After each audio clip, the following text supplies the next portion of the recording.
Hi there, and welcome back to Life Unscripted with Coach Kanye. I am Coach Kanye, and I am so proud of myself because this is another week, another Thursday where I am going to be sharing with you. I promised you consistency. I am back on YouTube, and it feels good. It feels good to be here with you and be consistent and to share with you the things that I'm going to be sharing with you.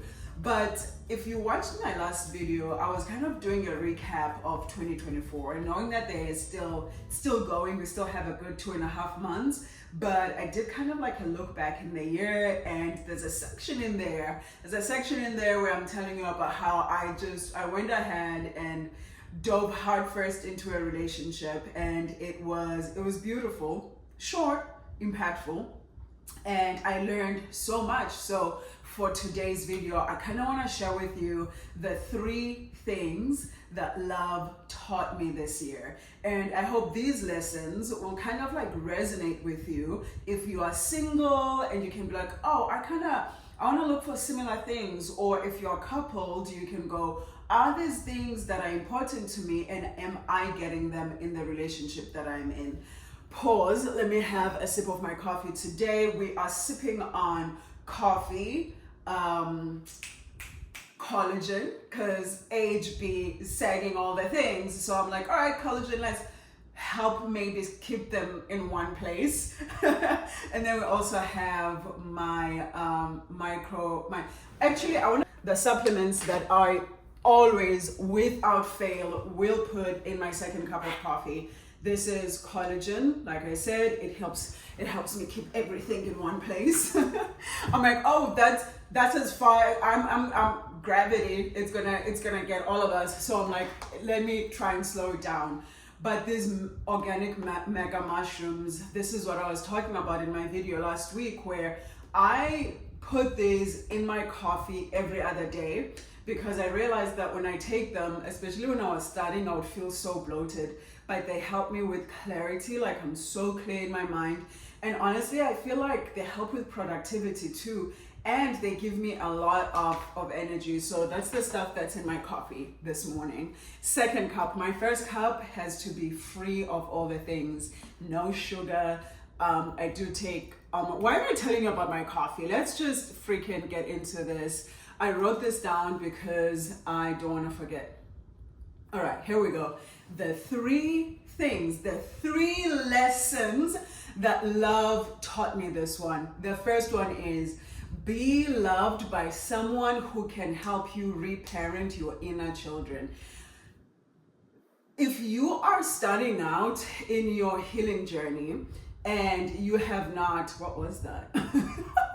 We're going through so much. This is the other thing about these mushrooms. They give me so much energy, but we are starting out strong. If you have not recognized or realized the impact of your inner child wound, inner children too, because the word inner child to me doesn't feel like it's all encompassing, because I have like everything that happened from 0 to maybe 20 years old. I feel like teenagers are still kids. So every time we react to life, we also react from the viewpoints of those inner wounded beings that live inside of us. And your journey towards healing has to include reparenting.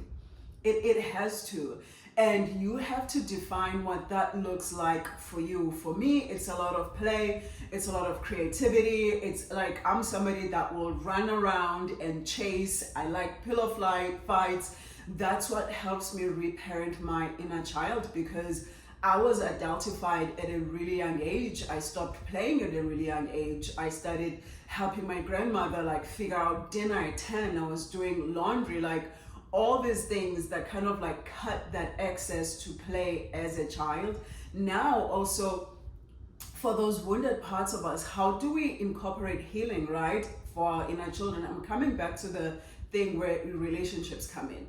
For me this year, what was really beautiful was seeing how my inner children rested in the presence of someone else, where that anxiety, or if something had gone wrong. I remember we were going on this trip, and I was on the phone while we were packing with my best friend, and I bad at multitasking, not great at it, but kind of want to do it all the time.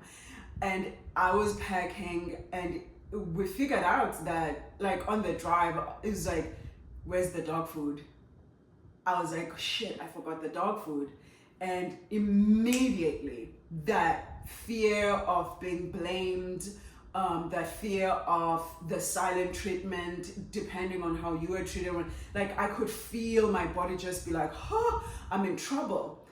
And I was like, okay, what do you need to do? I'm so sorry. And she was like, it was both our responsibility. Yes, you were packing it. She's like, maybe babe, next time we're packing, you just like are off your phone so you can focus. I was like, bet. And she was like, I am annoyed, but it's going to be okay. Like, give me 5. And I was like, oh, we're not going to silent treatment for a whole hour about this? And she was like, no.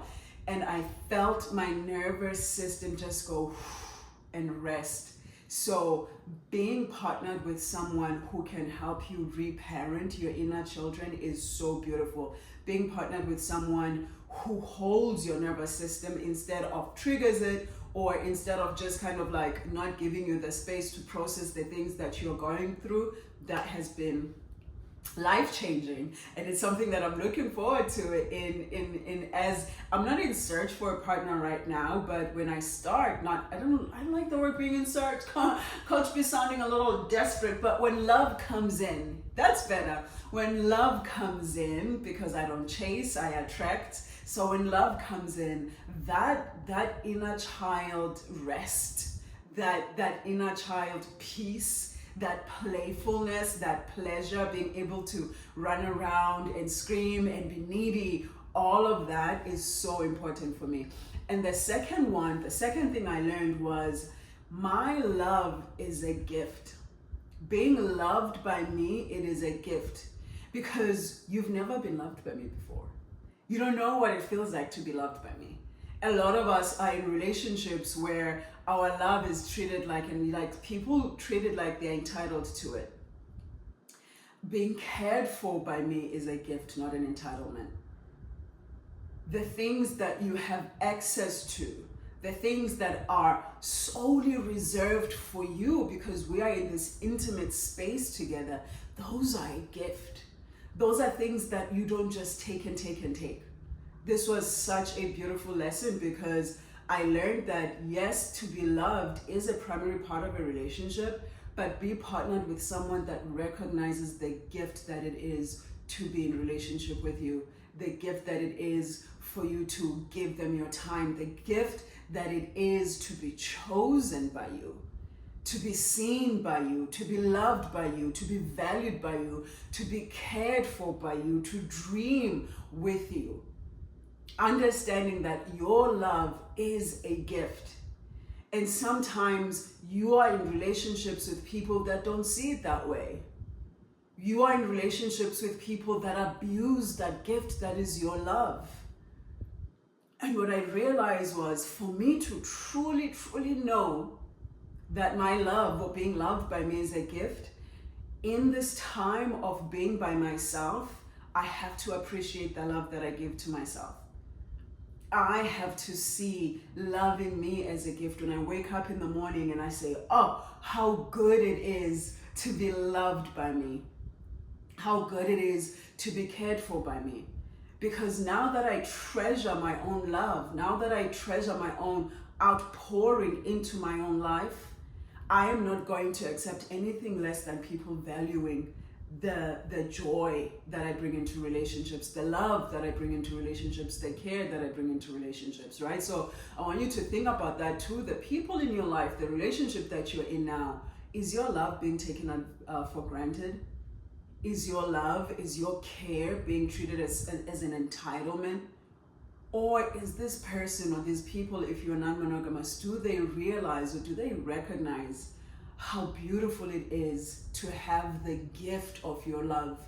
How wonderful it is to be loved by you. How blessed they are that they get to be loved by you. Okay. And the last thing I learned about love this year, and this one was hard. This one was hard because I'm somebody that can cling on, and anyway, The third thing I learned about love is that sometimes, a lot of the times, love requires surrender. Love requires surrender. Love asks you to let go when it's time to. Love asks you to leave it when it's time to. Love asks you to pull back a little bit when it's not ready for you. Love requires you to know when it is time to let go. We have this, our culture, right? It teaches us that if I love you, you should be mine. If I love you, I should own you, I should possess you. And if the relationship doesn't work out, I should demonize you. I should villainize you. You should be the reason for my hurt. What love taught me is that I can love you from afar. And I can be convinced and be convicted of the fact that I love you, and I accept that you're not mine. That was the hard part. I can accept that you are not mine, but I don't have to villainize you. I don't have to demonize you. Letting you go doesn't have to come with an insurmountable amount of rage. Letting you go can come with love.